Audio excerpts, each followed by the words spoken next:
Olá, bom dia, boa tarde, boa noite. Espero que vocês sejam muito bem-vindos aqui para essa nova aula de literatura brasileira. Então, tal qual nós fizemos na nossa última aula, essa é uma aula em que nós vamos caminhar conjuntamente, realizando a análise do conto Pai contra Mãe, do Machado de Assis. E digo conjuntamente porque vocês já devem ter lido previamente o conto, eu pretendo fazer uma análise conjunta com vocês de alguns parágrafos para que nós possamos verificar os aspectos históricos que nós vimos na aula anterior aplicados nesse conto do Machado, ok? Então, eu vou fazer o compartilhamento de tela para que nós possamos verificar esses trechos, tá bom? Então, só um momento.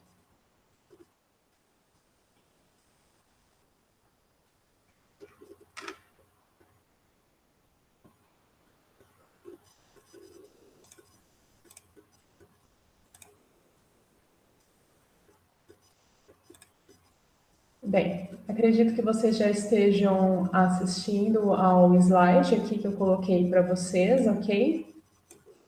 Então, vamos lá. O conto Pai contra Mãe, ele foi publicado no ano de 1906, no livro Relíquias da Casa Velha.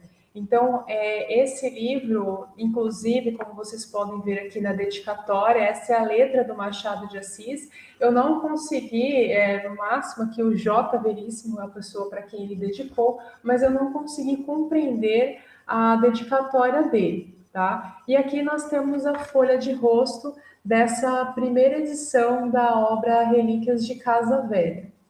Então é um conto relativamente curto. Aqui nessa obra, por exemplo, ele vai da página 3 até a página 17, mas ele é muito significativo considerando os aspectos históricos que nós vamos poder analisar no conto, tá bom?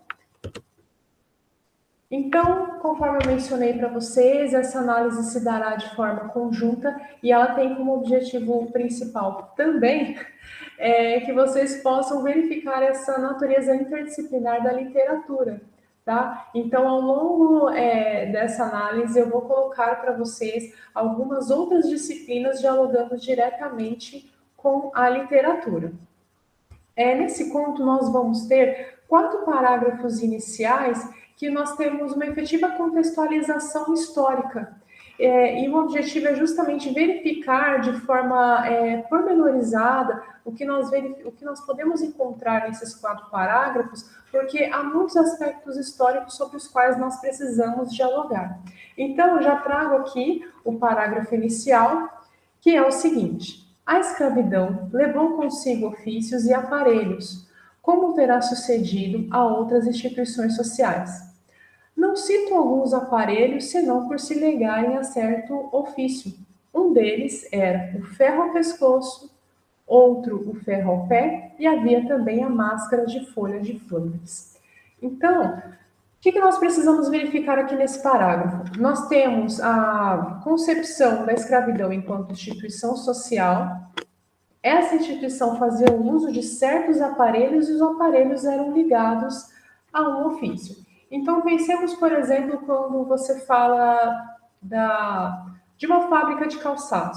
Então, você vai ter o uso do couro, da cola, você vai ter materiais para recortar aquele couro, moldes, enfim, uma série de elementos que contribuem para o desempenho daquela atividade. E aqui o que ele está colocando, o que gera uma ideia de desproporção, é que os aparelhos utilizados na escravidão é ferro ao pescoço, ferro ao pé e a máscara de folha de Flandres. Então, são acessórios que são colocados no trabalhador para que ele desempenhe a sua atividade, tá? Então, vamos analisar aqui na frente. Pensando no direito empresarial, por exemplo, hoje, a mesma coisa que eu coloquei para vocês. Então, você tem 4 elementos: insumo, trabalho, tecnologia e capital. Então, o insumo é toda aquela matéria-prima que você utiliza para a confecção de uma determinada atividade. Então, voltando àquele ofício de sapateiro, você vai ter o couro, você vai ter linha, você vai ter cola, você vai ter tesouras, você vai ter caixas para empacotar, para colocar aqueles calçados. Então, tudo isso nós estamos falando de insumos.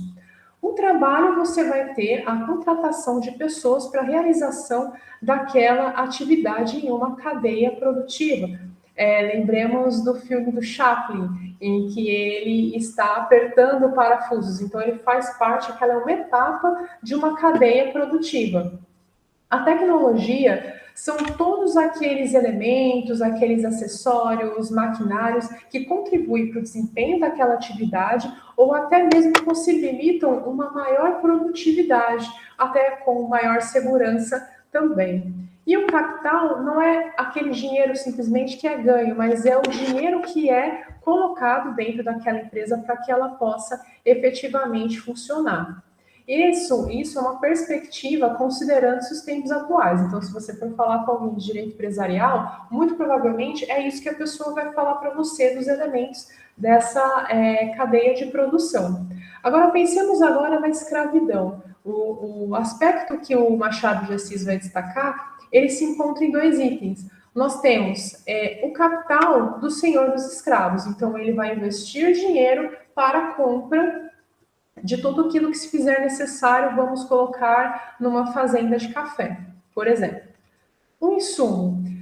O insumo, aí é que entra o elemento do escravo também. Porque assim como você compra acessórios, você compra uma enxada, você compra sementes de café, você compra adubo, você compra escravo.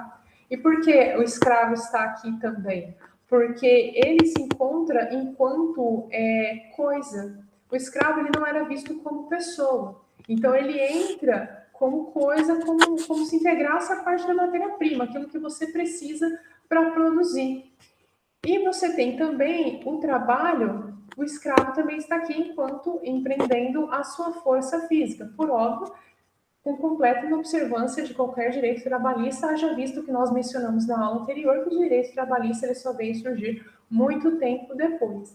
E a tecnologia, que é justamente aquilo que o Machado de Assis fala, que ele fala assim, que se liga a determinados ofícios, a tecnologia para que aquele trabalho seja desempenhado é justamente o uso de acessórios que vão prejudicar esse trabalhador, que vão maltratar esse escravo, que é o uso do ferro ao pescoço, da máscara de folha de Flandres, o ferro ao pé. Então, quanto mais eficiente o aparelho de tortura, maior poderia ser a escala produtiva ou de manutenção da produção, acessório que impulsionava a produção. Por que impulsionava? Porque a partir do momento que aquele escravo ele se rebelava ou ele era contrário a esse trabalho ao qual ele era sujeito, você tem como se fosse a perspectiva da época, evidentemente, um defeito. Porque tudo que eles precisavam é que esse trabalho fosse desenvolvido para que ele tivesse o ganho de capital. E o ganho de capital demandava necessariamente a violação da dignidade e da humanidade do outro. Porque ele tinha que trabalhar simplesmente para sobreviver, muitas vezes, por um prato de comida, para não ser açoitado, para não ser espancado ou até mesmo morto. Então, eram acessórios que objetivavam a manutenção dessa condição degradante do sujeito. Então, aqui o escravo, ele era um insumo, trabalho e força ao mesmo tempo, e os aparelhos ligados ao ofício da escravidão não são voltados para o trabalho em si, mas para a manutenção da coisa. Então, é como se você tivesse que comprar uma coisa mais um acessório para que essa coisa funcionasse. E ele era visto realmente como objeto. Então, você percebe uma ironia quando ele fala desses aparelhos ligados ao ofício, porque quando você pensa num aparelho ligado ao ofício, você pensa no desenvolvimento do trabalho. E aqui você tem sim o desenvolvimento do trabalho, mas é um desenvolvimento desumano. Então, aqui, ó, desproporção entre os vários aparelhos utilizados nos ofícios e os que se ligavam à escravidão. Então, a finalidade dos aparelhos era justamente o da tortura. Aqui eu trago para vocês, ó, um deles era o ferro ao pescoço, outro ferro ao pé e havia também a máscara de folha de Flandres. Então, aqui que eu trago para vocês, nessa imagem de número 3, é a gargalheira, que era justamente aquela que ficava presa ao pescoço. Então, se vocês pesquisarem, vocês vão perceber que havia até uma preocupação no que diz respeito ao peso da gargalheira. Se fosse uma criança, se fosse já um adulto, já tinha que mudar a gargalheira, porque se fosse muito pesado para a criança, como é que ela ia conseguir trabalhar? Então, ainda tinha isso. Então, aqui você tem uma dobradiça e aqui o espaço para que fosse colocado o cadeado. Aqui verifiquem também que é um objeto que foi leiloado. Algumas das imagens que eu consegui foram em alguns sites de leilão. Aqui você tem outra forma de gargalheira que tem essas pontas aqui. E o que eu destaco para vocês não é simplesmente o uso dele para tortura. O que eu coloco aqui é o fato dele ser uma marca, um elemento de identificação do sujeito dentro do seu meio, que é justamente o que nós vamos ver mais para frente no conto, quando o Candinho, ele pega Só um momento. Que é justamente quando o Candinho, ele pega a escrava e ninguém reage. Ela está lá se debatendo e ninguém reage, porque a partir do momento que observa-se a cor da pessoa e esses acessórios, é como se fosse natural que aquela pessoa passasse por aquela situação. Então, era um estigma, era uma marca de identificação do sujeito dentro do seu meio. Aqui eu reitero o que eu mencionei anteriormente, porque essa daqui parece, eu não consegui uma outra imagem, mas ao que tudo indica é um objeto grande, né, uma bola de ferro grande para que fosse ligada ao pé, mas se vocês analisarem essa imagem aqui da direita, parece ser um objeto menor, ou seja, sugere que caso o escravo tivesse condições de fugir, ele não teria um óbice muito significativo no que diz respeito à sua fuga, caso ele fugisse com esse objeto aqui, segundo. Mas a questão não é simplesmente a fuga, mas a identificação daquele sujeito. Então, se ele tivesse esse objeto ao pé e ele estivesse em determinada localidade, poderia levar a suspeita de que ele estava fugindo. Então, também aqui não é simplesmente impossibilitar a fuga, mas a identificação dele em seu meio social. E aqui nós chegamos na máscara de folha de Flandres, que nós temos muito a falar. Então, verifiquem essas duas imagens. Essa da esquerda, há ainda um espaço livre aqui no rosto dele, para que ele possa ver, mas é um ferro que fica logo aqui no meio, e fechando a sua boca com alguns orifícios para que facilite essa respiração.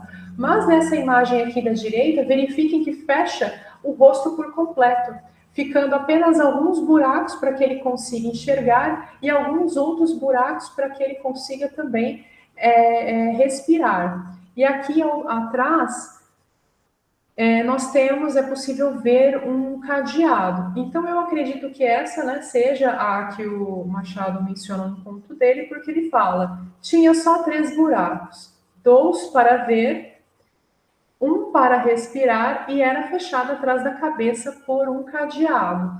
Mas havia outras máscaras de Flandres, que são essas duas aqui. Então você tem essa, conforme você verifica na imagem, o interessante de ver essa imagem aqui da esquerda é porque essa da direita, a impressão que dá é que isso aqui seria uma gargalheira, quando na verdade é uma continuidade da própria estrutura da máscara, porque ela vem pegando aqui acima da cabeça até a parte de trás e fechando aqui na lateral. Então, verifiquem que aqui você tem uma espécie de dobradiça para que eu abrisse aqui essa parte, pudesse ser fechada por um cadeado. E tal qual na imagem, nós temos aqui, olha, um espaço para que a boca fique fechada, com apenas alguns orifícios para que facilite a respiração do escravo. Por que eu coloquei aqui as imagens para que vocês pudessem verificar conjuntamente? Porque o objetivo, como eu disse, é que nós analisemos conjuntamente não só a imagem em si, como o conto e os trechos que eu vou trazer para vocês. Então, verifiquem esse daqui, que é do próprio Machado, do conto Com o vício de beber, perdiam a tentação de furtar, porque era geralmente dos vinténs do Senhor que eles tiravam o que matar a sede, e aí ficavam 2 pecados extintos, e a sobriedade e a honestidade certas. Então a máscara é utilizada porque eles bebiam, e o objetivo é que eles não bebessem e também não furtassem para beber. Então era uma forma de controle daquela coisa que servia ao trabalho.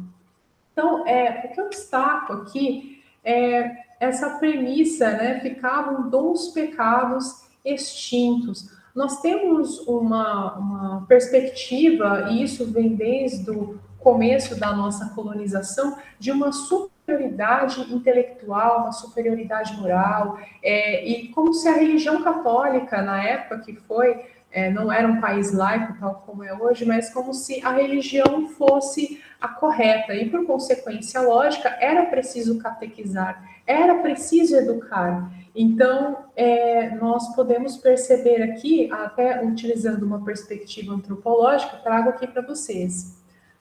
Associada à concepção evolucionista da história, ela, a identidade humana, justifica a conquista colonial como missão pedagógica. O etnocentrismo da civilização ocidental é paternalista. O colonialismo é o trabalho de aprimoramento humano de sociedades atrasadas, vejo que está entre aspas, rumo ao seu, delas, estágio mais desenvolvido, que é o estágio da sociedade do colonizador.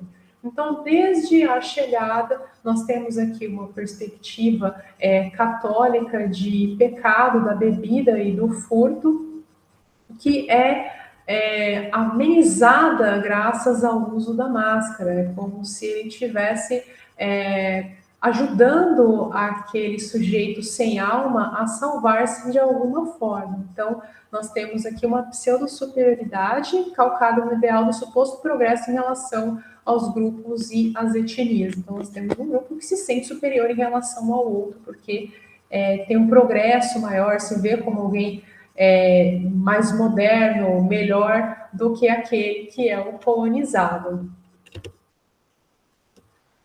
Aqui eu abro um parênteses porque eu considero muito importante pelo seguinte.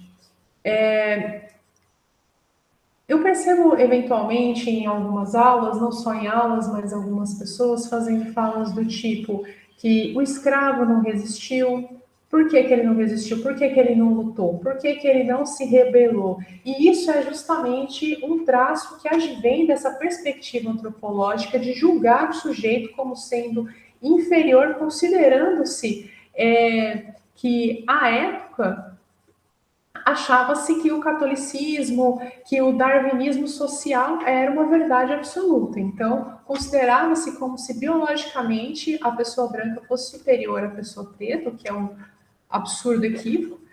E a partir dessa premissa, julgava-se que ele necessariamente não tinha resistido, que ele era fraco, era muito comum, e ainda hoje ver falas no sentido também do índio, por que o índio não resistiu, por que o índio não se rebelou. Então, mais do que ensinarmos literatura e as características literárias do período, eu acredito, tal como até coloca o Antônio Cândido, no sentido de que nós temos que humanizar o nosso papel, o papel da literatura é um papel de humanização, e nós, enquanto professores de literatura, nós temos que difundir essa possibilidade de humanização do sujeito, tanto que ele fala no seu texto, né, o direito à literatura. Então, a partir do momento que você tem essa possibilidade de experienciar a vida do outro, ainda que de forma ficcional, e transformar-se, o papel do professor de literatura é abrir essas portas e mostrar essa possibilidade de transformação. Então, sobre uma perspectiva até de linguística, didática, eu trago aqui o Marcuski, numa fala muito interessante. Ele fala o seguinte: além da escrita e da oralidade, estão ainda envolvidas no trato da língua materna questões relativas a processos argumentativos e raciocínio crítico. Trata-se de valorizar a reflexão da língua, saindo do ensino normativo para um ensino cada vez mais reflexivo. Então, nós precisamos desconstruir esses equívocos históricos, essas mentiras de que tanto repetir, se algumas pessoas consideram verdades, para que esse sujeito ele possa ressignificar, e ressignificar mediante uma premissa, uma perspectiva crítica. E para isso nós temos que não só apresentar a literatura, mas apresentar a história também. Então, aqui eu até coloco, né, os escravos não resistiram à escravidão, que algumas pessoas, e isso também se aplica aos índios, tendem a falar. Então, esses rastros aqui, né, que contribuem para a manutenção do racismo, esse determinismo biológico, ele ainda perdura nesse tipo de fala.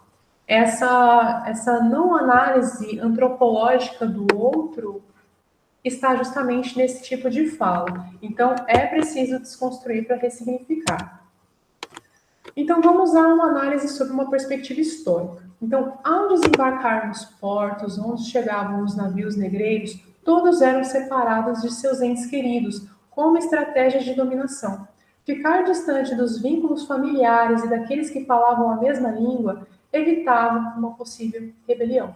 Então, quando eles chegavam aqui, eles eram separados.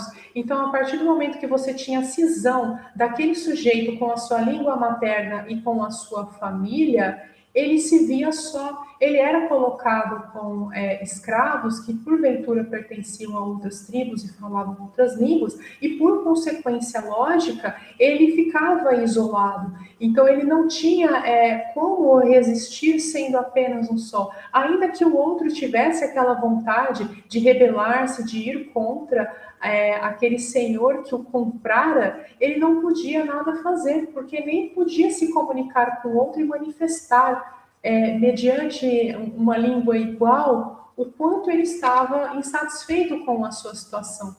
Então, o português foi buscar a palavra datada de 1540 no espanhol bozal, derivado do latim buca, que seria boca. Os sentidos dominantes da palavra entre nós parecem ser uma combinação de duas acepções já presentes em seu idioma de origem. A de inexperiente, em primeiro lugar, com influência posterior da ideia. Nesse caso, por metonímia de animalesco. Bozal queria dizer aquele que ainda tem buço, bozo, penugem sobre a boca, ou seja, que é inexperiente, desajeitado e bizonho. Então, aquele sujeito que não falava ainda o português e falava algum dialeto, algum idioma de sua região, ele era quem?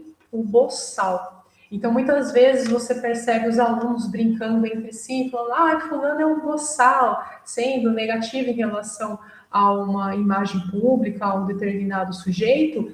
Isso é uma característica que tem sua origem histórica também ligando-se à escravidão. Então, aquele escravo que não falava o português ainda, que acabava de chegar e não tinha ainda o domínio da língua portuguesa, ele era o boçal. Então, havia essa impossibilidade em relação a ele no que diz respeito a uma rebelião, a própria força física que era empreendido contra ele, as pessoas que cuidavam para que esses escravos não fugissem. Então, ele tinha um obstáculo que era a própria língua. Esses escravos chamados de ladinos, negros já aculturados, entendiam e falavam o português e possuíam uma habilidade especial na realização das tarefas domésticas. Os escravos chamados boçais, recém-chegados da África, eram normalmente utilizados nos trabalhos de lavoura. Então, como o escravo ladino já conseguia falar, ele conseguia trabalhar dentro da casa. Então, você tem aquela mulher que vai trabalhar, por exemplo, cuidando de crianças, ama de leite, cuidando da cozinha. Você tem aquele que faz, o escravo, que vai fazer outros trabalhos também, por exemplo, de manutenção da casa. Como ele falava português e o seu senhor podia comunicar-se diretamente com ele, ele conseguia trabalhar dentro da casa. Contrapartida, o boçal, que era assim chamado por não falar a língua portuguesa, ele era para trabalho forçado, não que o outro escravo não fosse, mas era trabalho pesado, trabalho na lavoura. Então, a convivência mais próxima entre senhores e escravos na Casa Grande abriu espaço para as negociações. Essa abertura era sempre maior para os ladinos, conhecedores da língua e das manhas para passar a vida, e menor para os africanos recém-chegados, os boçais. Então, eventualmente, no determinado momento, quando começou-se a negociar-se a alforria, o escravo eventualmente trabalhava para negociar a sua alforria, isso se dava justamente porque ele conseguia comunicar-se com o seu senhor. Não sei se vocês se recordam, na aula passada, que eu trouxe um contrato em que o escravo comprou a sua própria liberdade e passou a trabalhar para outra pessoa com o objetivo de pagar aquilo que ele devia por sua liberdade. Então, ele trabalhava para pagar pela sua liberdade. E é justamente o que nós estamos vendo aqui. Quando você tem o escravo, que ele conseguia falar o português. Então, isso só era viabilizado justamente por causa dessa possibilidade comunicacional entre ele e o seu senhor, o que o boçal já não conseguia e continuava com o trabalho pesado na lavoura. Aqui eu trago mais um trecho, que aqui nós temos até uma visão sociológica. Era grotesca tal máscara, mas a ordem social e humana nem sempre se alcança sem o grotesco e alguma vez o cruel. Os funileiros as tinham penduradas à venda nas portas das lojas, mas não cuidemos de máscaras. Então ele faz toda uma introdução para, de certa forma, também explicar o que acaba envolvendo o conto, né, a atmosfera do conto. Então, essa pergunta eu não vou responder, mas eu gostaria que vocês respondessem até nos comentários. Não se preocupem com respostas certas ou erradas. Eu acho que todos nós temos que ter e manifestar a nossa opinião. Então, aqui ele fala, mas a ordem social e humana nem sempre se alcança sem o grotesco e alguma vez o cruel. E aí eu pergunto, para quem é essa ordem social?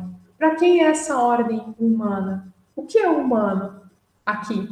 O que vocês acham? Então, eu gostaria que vocês respondessem. Aqui, outro ponto que eu destaco os funileiros as tinham penduradas à venda nas portas das lojas. Então, você tem uma naturalização dessa violência. Você tem um entendimento comum e coletivo dessa instituição da escravidão como sendo algo correto, como sendo algo que fazia parte daquele momento. Era natural. Então, você tem a invisibilização do escravo. E aqui nós temos, nem sempre se alcança sem o grotesco e alguma vez o cruel. Tendemos a chamar de mal precisamente o tipo de iniquidade que não podemos entender nem articular claramente, nem explicar sua presença de modo totalmente satisfatório. Então, há uma ironia em Machado para a explicação desse mal, entre aspas, sem explicação? O que vocês acham? Então, aqui nós temos toda uma perspectiva, esse comentário, esse trecho, inclusive, é do Zygmunt Bauman, acho que é Mal Líquido, se eu não me engano, eu não me recordo exatamente o nome do livro, mas é um livro bem interessante. E aqui eu gostaria que vocês comentassem, que vocês participassem da aula também. Então, façam os comentários que eu faço as minhas respostas depois para vocês. E aí ele fala, mas não cuidemos de máscaras. E nós não vamos cuidar só de máscaras, nós vamos ter que entrar um pouquinho mais nessa história do Brasil. Então aqui nós temos um artigo científico muito bom, que eu aconselho que vocês leiam, que é do Almeida Júnior, O Alcoolismo no Brasil Colônia. Então aqui nós estamos entrando na história econômica do Brasil para poder entender um pouquinho melhor alguns aspectos que ele destaca. E tudo isso, vejamos que nós estamos falando por causa da máscara de folha de Flandres. Então, o período, no Brasil, nós exportávamos muito açúcar e daí nós tivemos a nossa produção da cachaça. E nós temos dois períodos especificamente, que é das bebidas fermentadas para depois nós irmos para as bebidas destiladas.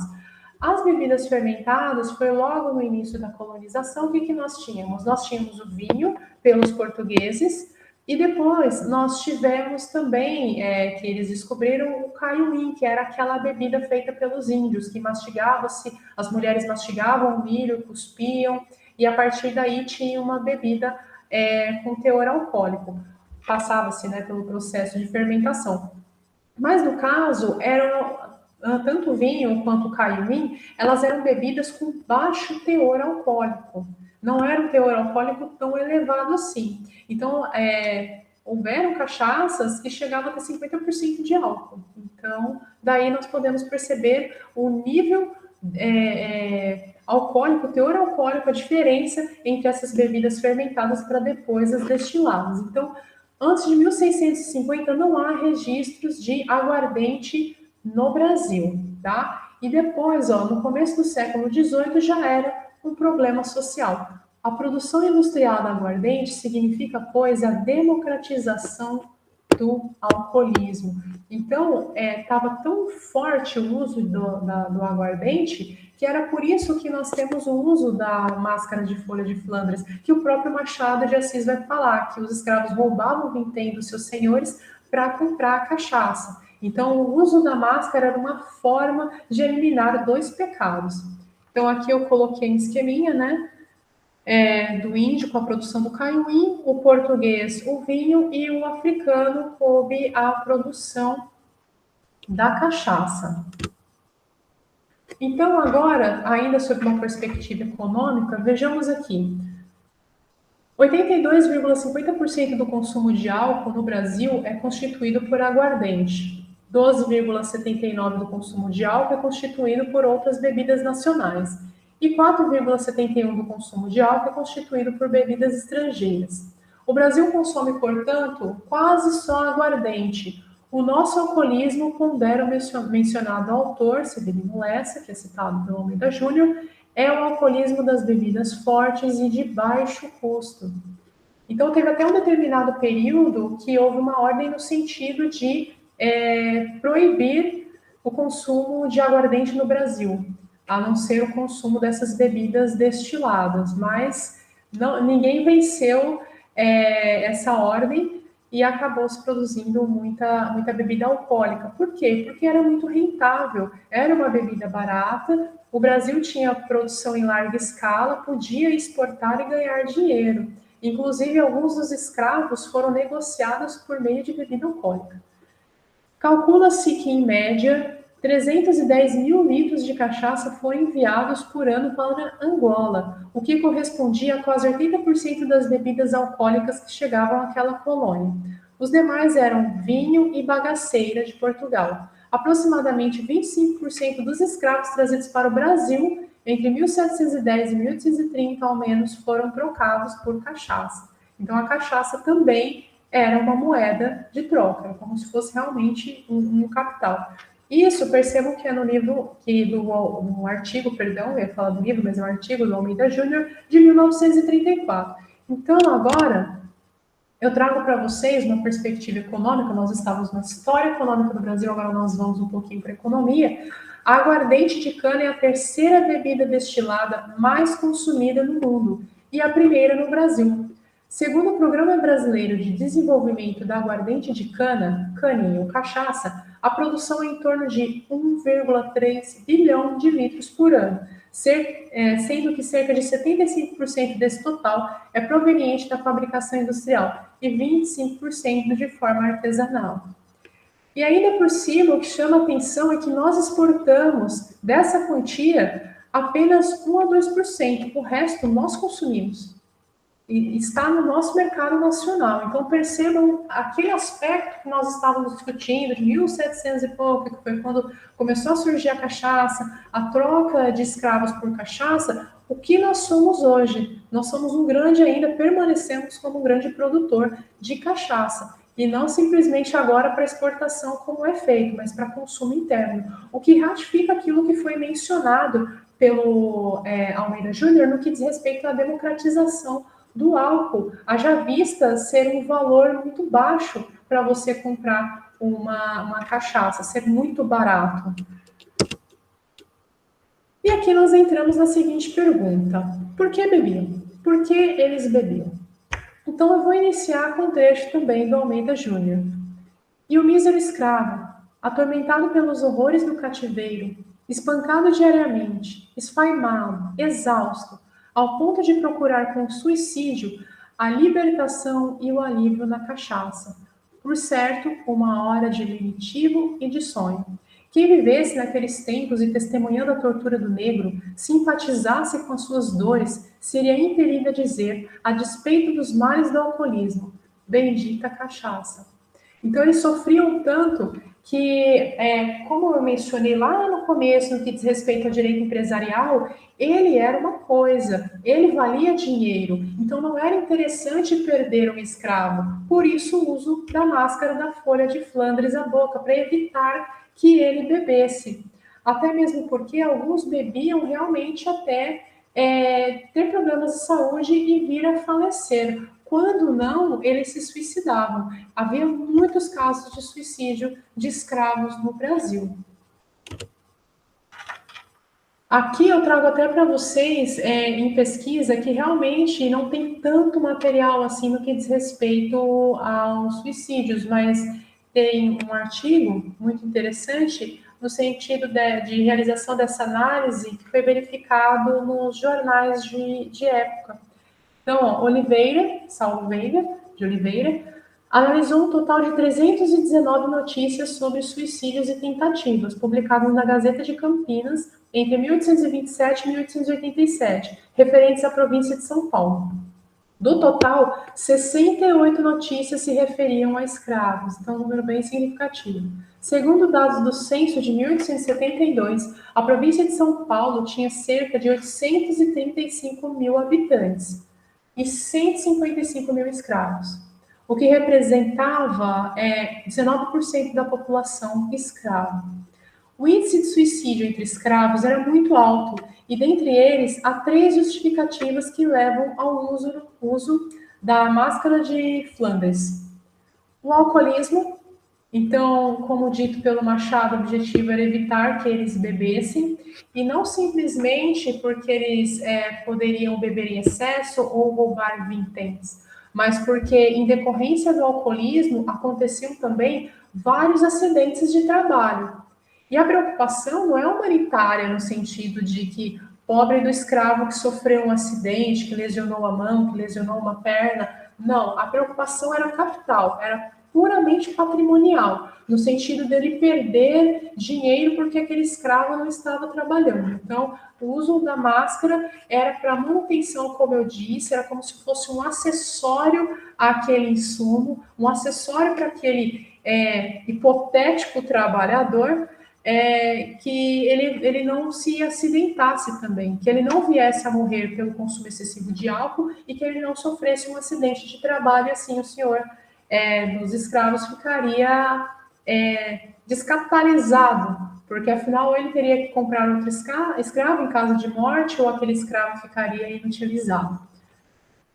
O uso também se dava em decorrência da geofagia e o escravo era uma coisa. Então, a morte por qualquer dos dois motivos era perda de dinheiro. Tanto que tinha os anúncios no jornal, porque eles queriam recuperar, compensava pagar a recompensa em relação ao valor que ele tinha pago pelo escravo. Da embriaguez pela cachaça ou pela aguardente resultavam, como era de se esperar, consequências nefastas, que é o que eu mencionei, acidentes de trabalho, prejuízos de, observem o termo, prejuízos de matéria-prima e desordem. Desordem por quê? Porque eventualmente eles também desentendiam-se entre si. O escravo lhe custava dinheiro, em moeda soante, e perdê-lo era equivalente a perder um cavalo ou um boi de carro. Olha a comparação. Cumpria poupar o escravo, como se poupa um animal. Então, aqui você já tem a animalização, né, a coisificação do sujeito. Então, a máscara de Flandres era como se fosse um arreio, para prender o escravo ao seu trabalho. Continuando porque bebiam. Conforme o Almeida Júnior mencionou no slide anterior, ele fala que qualquer um se compadeceria se visse a situação do escravo, e ele mencionou, né, bendita cachaça. Então, aqui, a gente vai falar um pouquinho sobre o banzo, o sentimento do banzo, que levava, muitas vezes, o escravo a beber muito, fazer uso do álcool. Então, Nas palavras de Oliveira Mendes, o banzo era uma das principais moléstias de que sofriam os escravos, uma paixão na alma, a que se entregavam e que só se extinguia com a morte. Um entranhado ressentimento causado por tudo o que os poderia melancolizar, a saudade dos seus e da sua pátria, o amor devido a alguém, a ingratidão, a leivosia que outro lhe fizera, a cogitação profunda sobre a perda da liberdade e o pesar pelos maus tratos recebidos. Acaba o banzo ele vem acabar com o fim do comércio escravo. Então, começou a perceber-se que os escravos eles tinham um comportamento que eles não queriam mais trabalhar, ainda que tivesse o castigo, e o castigo, em tese, faria com que eles voltassem ao trabalho, alguns é como se eles se entregassem, e era um sentimento de saudade, assim, sem fim ao que nós podemos perceber em alguns artigos científicos quando falam sobre a questão do banzo. Então, diante dessa modificação comportamental do escravo, começou-se a estudar o banzo e esse sentimento de nostalgia. Então, a princípio, foi necessário desvincular o uso comum da palavra nostalgia. Porque quando você fala em nostalgia hoje, por exemplo, se alguém falar para você, olha, uma pessoa é nostálgica, você vai pensar o quê? Que ela gosta de viver no passado, que ela tem saudade de outros tempos, e por consequência, essa concepção comum precisou ser modificada para que fosse adotada uma percepção médica e, a partir daí, estudar os motivos que levavam o escravo a ter o banzo. Então, foi primeiro uma modificação dessa concepção comum do que era a nostalgia, para que posteriormente fosse feito um levantamento das características desse tipo, digamos assim, de nostalgia no escravo, para compreender o que levava esse comportamento de inércia, do não trabalhar, do sujeitar-se à escravidão e eventualmente até mesmo do suicídio. Então, houveram alguns estudos realizados na época no campo médico a fim de tentar compreender melhor o que era o banzo. Os estudos voltaram-se para eu coloquei errado aqui, peço perdão, os estudos voltaram-se para a diferenciar a concepção de nostalgia para uma perspectiva médica. Chegou-se à percepção de que tratava-se de uma nostalgia que poderia se transformar em enfermidade e poderia levar ao desejo de suicídio. Então, aqui nós temos um trecho do Gilberto Freire falando sobre o assunto. Houve os que se suicidaram comendo terra, enforcando-se, envenenando-se com ervas e potagem dos mandigueiros. O banzo deu cabo de muitos. O banzo, saudade da África. E sem achar gosto na vida normal, entregando-se a excessos, abusando de aguardente. Então aqui você tem os dois motivos que levam o uso da máscara de folha de Flandres, que era o alcoolismo e a geofagia, porque alguns escravos sentindo esse banzo, essa nostalgia que foi analisada sob uma perspectiva médica, começavam a ingerir terra e aí acabavam tendo problemas de saúde ou até mesmo vindo a falecer quando não percebiam a tempo. Então aqui eu faço um diálogo considerando-se aquilo que nós estamos vendo no período realista com o banzo do Raimundo Correia, que eu até coloquei na aula passada para vocês, porque no caso ele vai falar também sobre o banzo. E eu não vou fazer a leitura inteira, tá? O poeta parnasiano, ele era contemporâneo do Machado e ele usa o termo banzo e também fala do baobá. Vai com a sombra crescendo o vulto enorme. Do baobá cresce na alma o vulto de uma tristeza imensa, imensamente. Então, aqui, o uso da terminologia banzo correlaciona-se com aquele estudo da medicina quanto à nostalgia. O que era a nostalgia? Por que colocava-se? Por que era preciso colocar, na época, entendia-se, usar a máscara de folha de Flandres para evitar o uso do álcool e a geofagia, o consumo de terra, por causa do banzo, que nós vamos ver retratado aqui no contemporâneo do Machado, poeta parnasiano. Então, vamos compreender agora também, perspectiva antropológica sociológica, o que era o baobá, para nós percebermos o que era a retirada dessa pessoa de sua tribo e de sua terra. Considerada por muitos uma espécie de árvore da vida, a identidade social de alguns povos é interpretada pela ideia de que as raízes do baobá representam os ancestrais e as memórias da comunidade, enquanto o tronco seriam os jovens em crescimento. Estes, por sua vez, devem estar enraizados nessa camada profunda, densa e profícua da Terra, para sobreviver às variações do tempo e seguir em direção ao ápice de suas vidas. Os galhos significam o amadurecimento, e quando as folhas caem, retornando ao solo para alimentar as raízes, dão continuidade ao novo ciclo que recomeça. Agora percebam o grau de significância do retirar o sujeito de sua terra. Enraizar-se na cultura africana é um direito fundamental do ser humano e a negação desse direito apresenta consequências graves para a vida em sociedade. E antes de embarcarem, eram obrigados a dar voltas em torno do baobá, forçados a deixar aquela terra natal e toda a sua história. A ordem era para que as mulheres dessem 7 voltas e os homens 9. Ao destituir esses povos de seus vínculos e memória, esse rito garantia a submissão dos mesmos, pois renegar os ancestrais ao redor daquela árvore significava perder todo o referencial de pertencimento para tornar-se objeto na mão de alguém, e era o que acontecia. Por causa disso, o baobá passou a ser chamado também de árvore do esquecimento.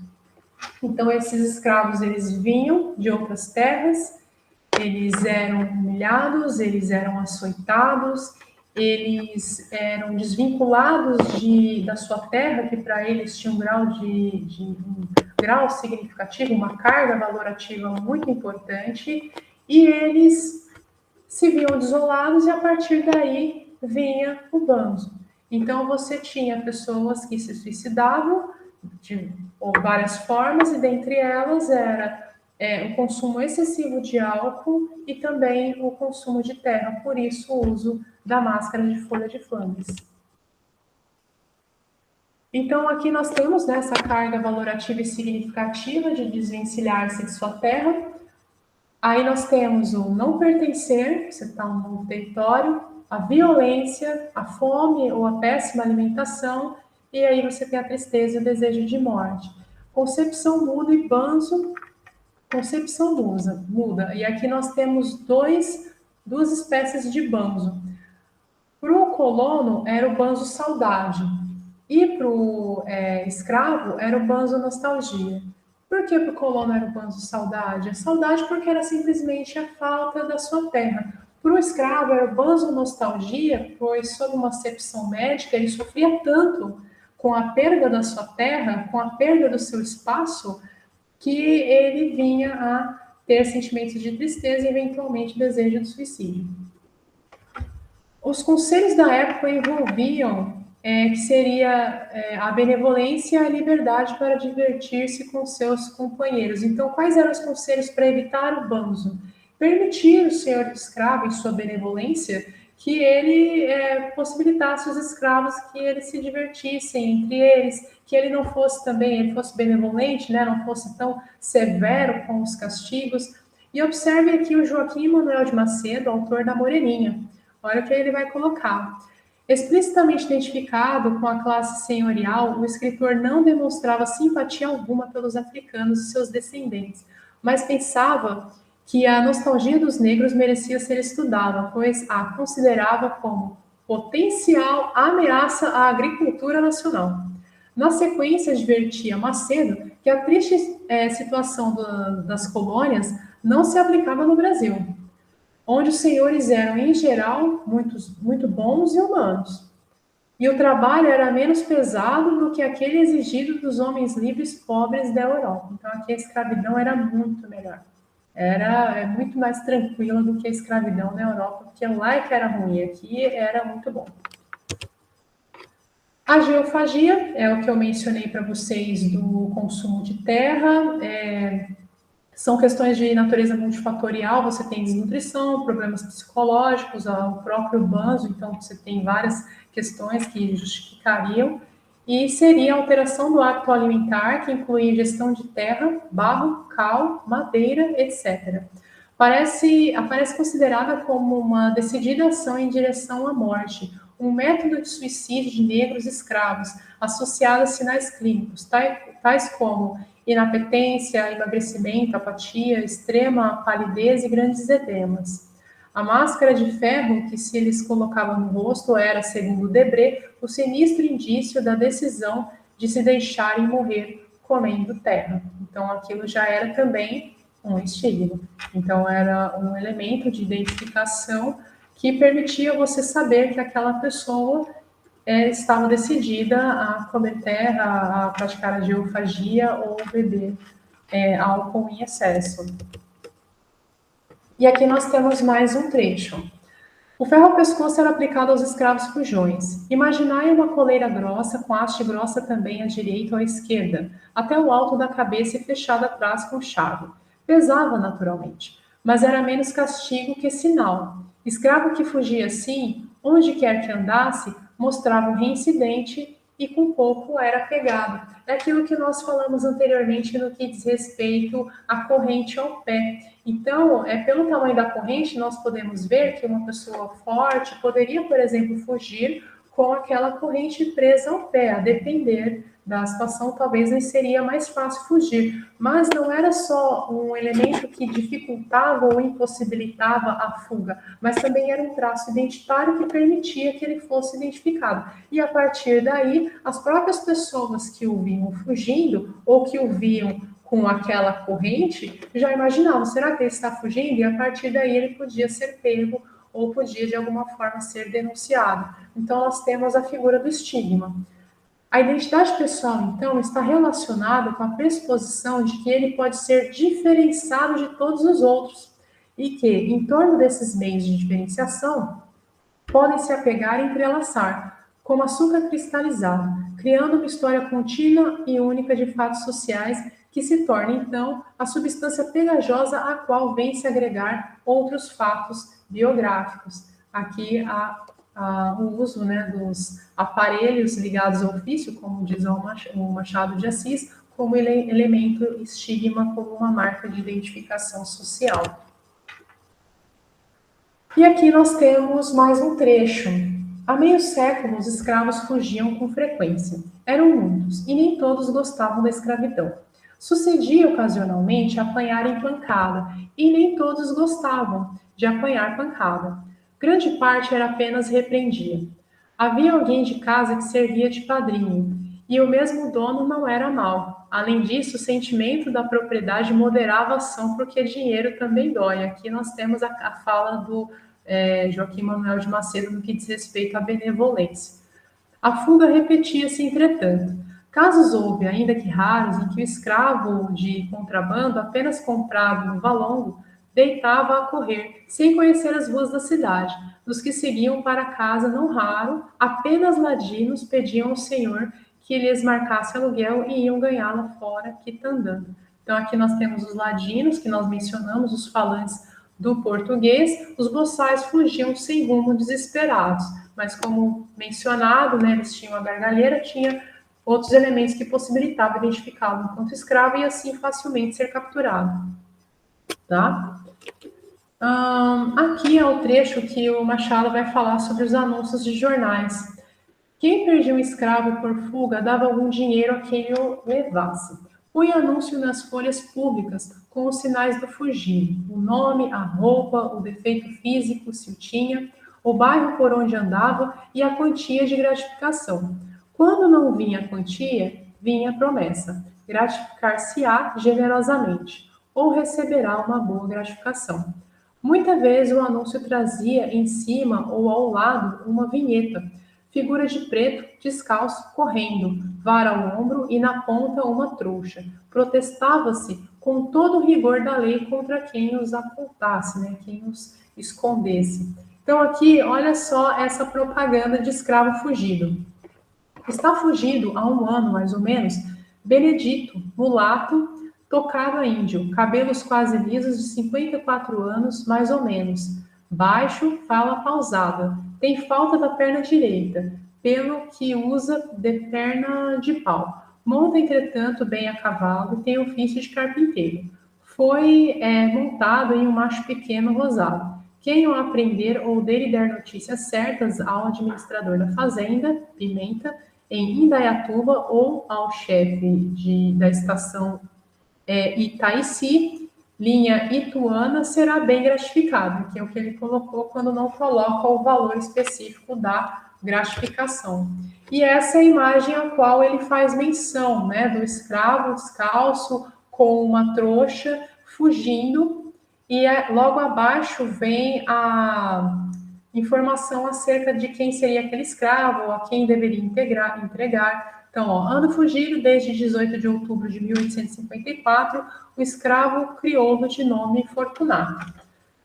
De 20 e tantos anos de idade, com falta de dentes na frente, com pouco nenhuma barba, baixo, reforçado e picado de bexigas, que teve há poucos anos. É muito pachola, mal encarado, fala apressado e com a boca cheia olhando para o chão. Costuma às vezes andar calçado, intitulando-se Fogo, e dizendo chamar-se Fortunato Lopes da Silva. Sabe cozinhar, trabalhar de cadernador e entende de plantações da roça, onde é natural. Quem o prender, entregar à prisão e avisar na corte ao seu senhor Eduardo Laemert, Rua da Quitanda 77, receberá aqui um valor de gratificação. Então, aqui você já tem a identificação do valor específico que a pessoa virá a receber. E aí ele menciona que logo vai começar o conto, né? Ora, pegar escravos fugidios era um ofício do tempo. Não seria nobre, mas por ser instrumento de força com que se mantém a lei e a propriedade, trazia essa outra nobreza implícita das ações reivindicatórias. Então, um aspecto interessante de se mencionar, isso não simplesmente vincula-se ao conto, mas acaba se relacionando e pode ser encontrado em outros textos da época, essa questão patrimonial. Então, o direito civil, anterior a esse atual de 2002, é um direito extremamente patrimonialista, tudo é voltado ao patrimônio. Depois, com a Constituição de 2002, o Código Civil de 2002, né, posterior à Constituição de 88, a nossa Constituição Democrática, no qual nós temos diversos direitos fundamentais. Esses direitos fundamentais, eles entraram, teve uma eficácia irradiante desses direitos fundamentais dentro do direito civil, de modo que houve uma modificação, não que deixou de proteger-se o patrimônio, mas nós temos o patrimônio visto como a realização de valores da pessoa humana, como titular de direitos existenciais para além dos meramente patrimoniais. Então, protege-se o patrimônio, mas protege-se, acima de tudo, esse direito existencial, tá? Então, todos os institutos hoje, por exemplo, do direito civil, eles têm valores sociais relacionados a eles, coisas que anteriormente não se tinham. E aqui ele coloca, né, dava um impulso ao homem, eu repeti aqui, peço perdão, que se sentia bastante rígido para pôr ordem à desordem. Então, ele se vangloria, de certa forma, em determinado momento do conto, até por nenhum escravo fugir, dele conseguir capturar todos os escravos, e aqui, no caso, ele vai fazer menção dessa profissão de capturar escravos, da pessoa sentir que está colocando ordem à desordem. Então, você tem uma absorção desses valores sociais da escravidão, dessa instituição da escravidão, por parte do sujeito, sendo utilizado como profissão para ganho de capital e próprio sustento. Então, é um valor social e coletivo. Então, aqui eu não vou analisar tópico por tópico, até porque esses tópicos iniciais eu coloquei aqui para vocês porque eu penso o seguinte: como nós analisamos na aula anterior diversos aspectos históricos, eu gostaria muito que vocês conseguissem vislumbrar esses aspectos dentro do conto. E esses parágrafos iniciais muito nos falam sobre essa visão nihilista que nós temos do Machado de Assis, das coisas serem como elas são. E, para tanto, ele vai fazer uma visão irônica em certos aspectos para mostrar como essa natureza humana, porventura, é até mesmo contraditória, que é o que nós vamos perceber aqui no conto. Então, nós temos esses três personagens, que é o Candinho, que ele trabalhava nesse ofício de pegar escravos. Nós temos a Clara, que é a costureira, e a tia Mônica, que também era a costureira, amiga de patuscadas. A Clara, o que eu acho interessante nesse ponto, não sei se vocês notaram isso também, em vários pontos, você tem a Clara falando: Nossa Senhora nos dará de comer, Deus nos há de ajudar, Deus não me abandona. Aqui uma fala de Candinho. Então, eles tinham esse desejo de ter um filho. Então, para aqueles que não leram ainda, o Candinho, ele conhece a Clara, vem com ela se relacionar, se casam, e eles têm esse desejo de ter um filho. O Candinho, ele não tem um emprego fixo, então ele trabalha pegando escravos, que eventualmente traz dinheiro para casa, e a mulher como costureira. Eles desejavam muito ter um filho, mas a própria tia Mônica falava que se eles tivessem um filho, essa criança ia passar fome, que ela não ia sobreviver, que eles iriam passar muita dificuldade. Em vários momentos nós temos essas falas deles falando que vai dar certo, que vão conseguir, que não vai ter problema, que Deus proverá, até que chega um determinado momento, que após, até mesmo pouco antes da criança nascer, o Candinho ele já não estava mais conseguindo capturar muitos escravos. E, por consequência, não trazendo dinheiro para casa, a sugestão da tia Mônica é que eles entregassem a criança na roda dos enjeitados, que era, para quem não sabe, ou poderia ter trazido uma imagem, mas depois pesquisem, tinha normalmente em conventos, era uma roda onde você colocava a criança e a partir do momento que você girava, né, a criança ficava dentro do convento e ela era cuidada pelas freiras do local. Então havia não apenas uma roda, havia locais que haviam até mais de uma roda. Se vocês pesquisarem imagens, vocês vão conseguir ver. E foi a sugestão da tia. E aí o Candinho, a criança nasce, ele queria muito ficar com o filho, não consegue, né? Considerando-se o que a tia mesmo falou, ele concorda que ele tem que levar a criança. E quando ele vai levar essa criança, ele encontra uma escrava que ele sabia que valia muito dinheiro. Ele deixa o filho na farmácia com uma pessoa para que rapidamente ele possa pegar a escrava.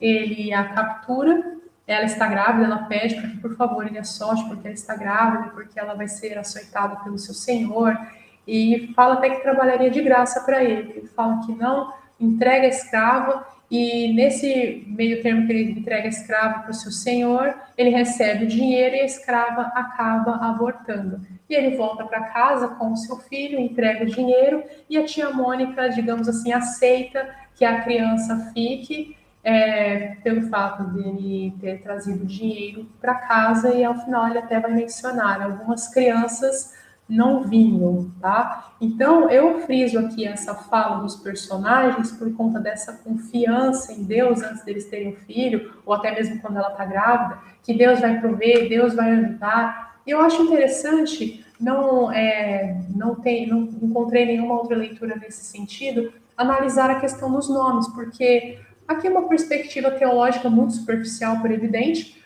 O Cândido, o nome Cândido, aqui não está acentuado, peço desculpas, é da ideia de puro, de pureza. A Santa Clara, um dos primeiros milagres que a Santa Clara fez para que ela fosse canonizada, há várias versões, vou falar uma delas. Uma freira foi arrecadar dinheiro e ela não conseguiu muito dinheiro, e ela foi falar para Santa Clara, né? Nossa, eu não consegui dinheiro. E a Santa Clara fala: Deus proverá.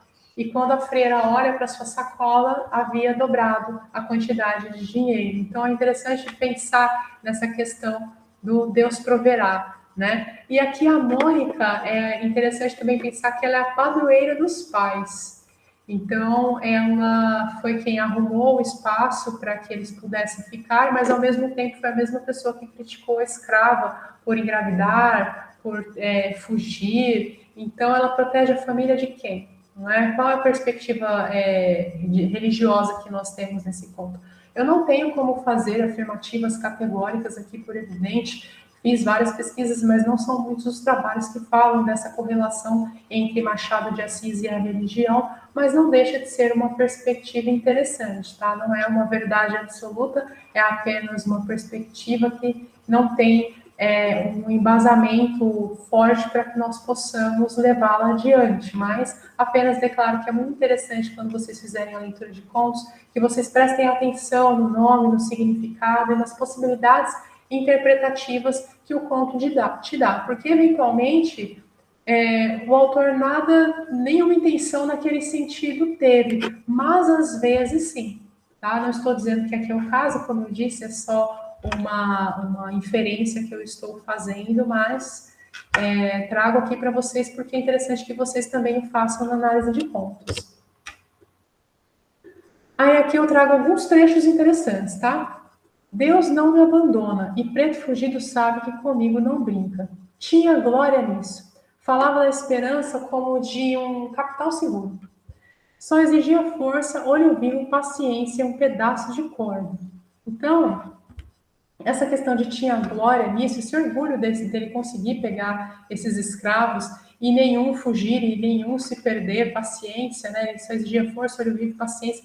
Então, esse orgulho, querendo ou não, em subjugar, né? Em submeter o outro à sua força.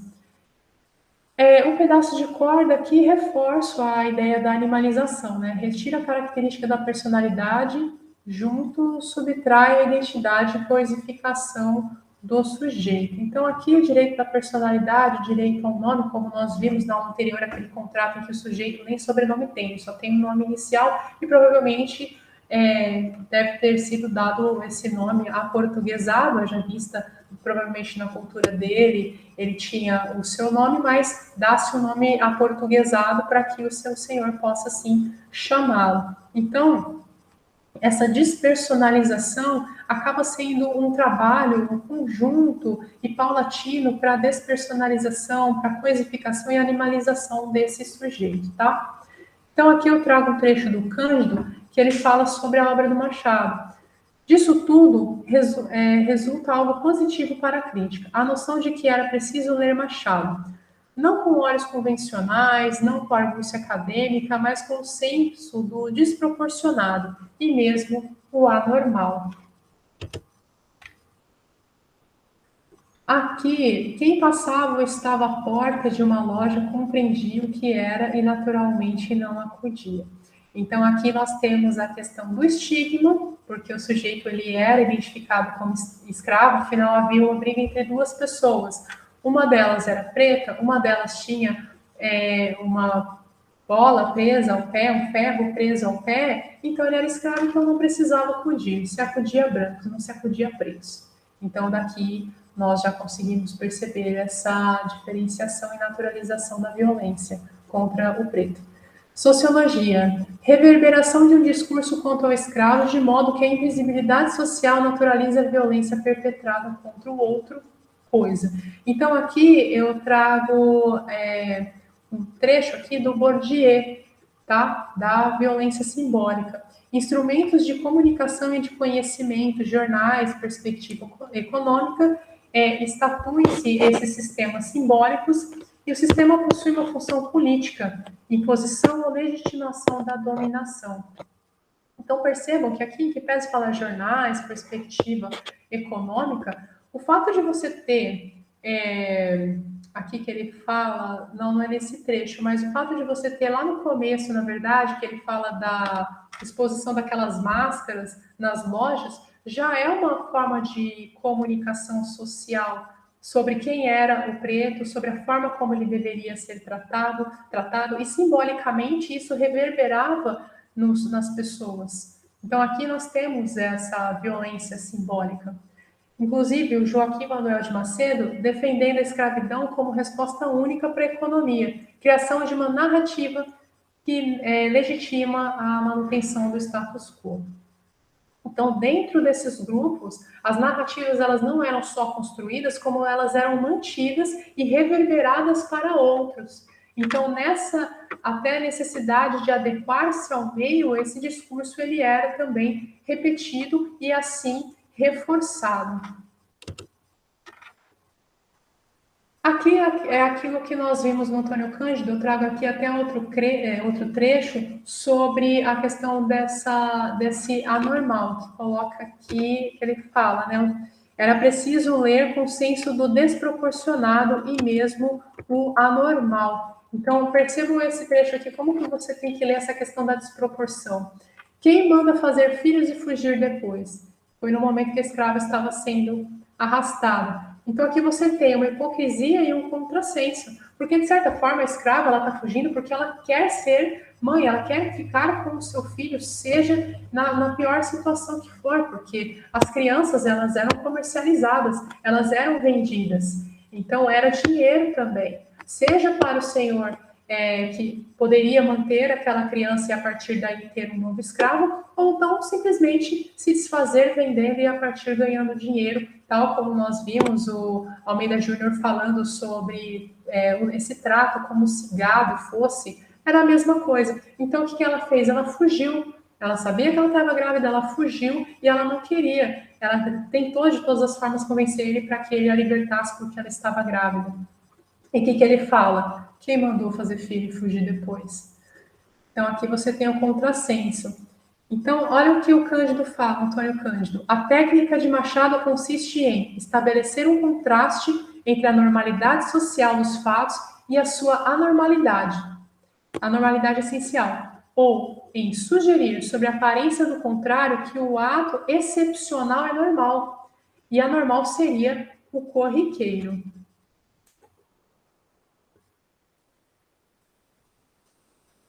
Então, vamos prosseguir aqui. Aqui a questão do aborto. Tia Mônica, disse, é verdade, algumas palavras duras contra a escrava por causa do aborto e da fuga, como se nada tivesse a ser dito para ele que estava colocando a criança na roda dos enjeitados.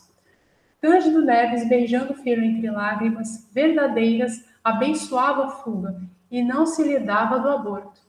Nem todas as crianças vingam, bateu-lhe o coração. Então, aqui, olha, eu coloco uma fala do Cândido, porque eu acho muito significativa para o nosso trabalho enquanto professora de literatura.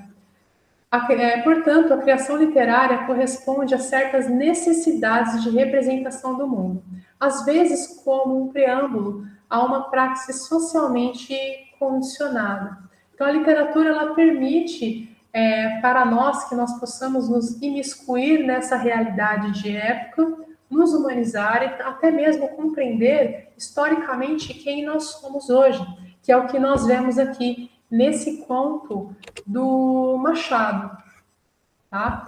O que eu coloco para vocês e reitero, tal como o professor Hauer mencionou, se não me engano, na primeira aula dele, dessa questão interdisciplinar.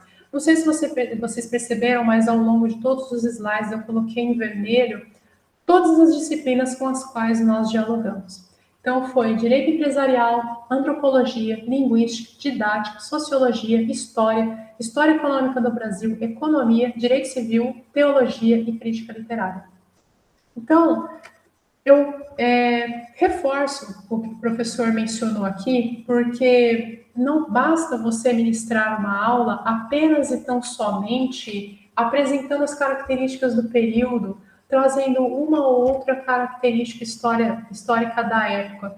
Muitos são os aspectos que dialogam com a literatura e que fazem esse processo, possibilitam esse processo de transformação. E, para tanto, nós precisamos dialogar com as outras disciplinas. Eventualmente, o livro didático, ele vai trazer muitas informações, por evidente, temos excelentes livros didáticos, mas precisaremos também complementar. O trabalho literário transcende simplesmente a apresentação e a análise do conto, a análise da obra, a análise de um período dentro daquelas características que o identificam como tal, mas é um trabalho interdisciplinar. Por isso que eu procurei fazer com vocês essa leitura, principalmente dos 4 primeiros parágrafos, que vão abordar essas questões sócio-históricas, antropológicas, porventura até mesmo linguísticas, para que vocês possam compreender o quanto isso influencia na compreensão do conto em si. Porque o conto, ele vai trazer um aspecto histórico que o aluno precisa compreender. Não é simplesmente a diegese, não é a história só, mas é o que envolve a história, o grau de significação que aquela história tem para aquele determinado período, o quanto esse aluno pode aprender sobre a sua literatura, sobre Machado de Assis, sobre análise e interpretação de contos. É possibilitar uma leitura crítica e uma leitura que vá além, que ele consiga ir além.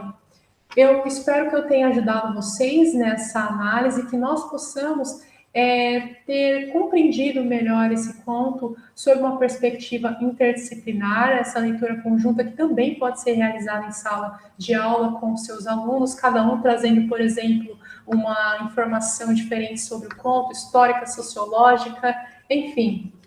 Eu espero que eu tenha contribuído. Trago aqui para vocês as referências bibliográficas, tá?